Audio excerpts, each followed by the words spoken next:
तर बऱ्याच जणांना ना माहिती नाही गौरी मूळची कुठली आहे. हा, दापोली खेड मधली आहे. आणि आज आम्ही आलीव लाडगर बीच मधल्या दत्त मंदिरात. चला तुम्हाला पण दाखवते. लाडगर बीच पासून थोड्याच अंतरावरती असलेलं हे दत्त मंदिर आणि आपल्या बिंदास मुलगी म्हणजेच गौराचं हे आवडतं ठिकाण आहे. हे मंदिर आहे ना एकदम परफेक्ट लोकेशनवर आहे. म्हणजेच समोर अथांग समुद्र, पाठीशी हिरवेगार डोंगर आणि मधोमध शांततेचे पवित्र स्थान म्हणजेच श्री दत्त मंदिर. मंदिराच्या आतमध्ये प्रवेश केला ना बाप्पाची सुंदर मूर्ती पाहायला मिळते आणि कलर आणि एकदम भारीच वाटतं सगळं काही. श्री गुरुदेव दत्त म्हणून दत्तांचं दर्शन घेतलं आणि बाहेरून समुद्राचा इतका सुंदर आवाज येत होता ना की मन राहावेच ना.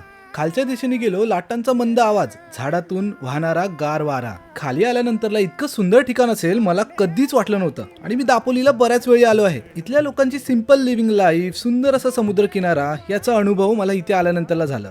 किती सुंदर ठिकाण आहे हे. इथे क्षणभर आम्ही बसलो. लाटांचा मंद आवाज, जणू निसर्गाने स्वतःच्या रंगाने इथे भक्ती रंगवलेली आहे. हे मंदिर ना भव्य नाही आहे, पण त्याची साधी कोकणी रचना मनाला स्पर्श करून जाते.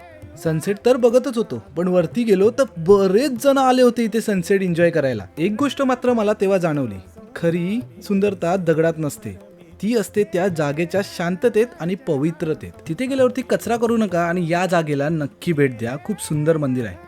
धन्यवाद.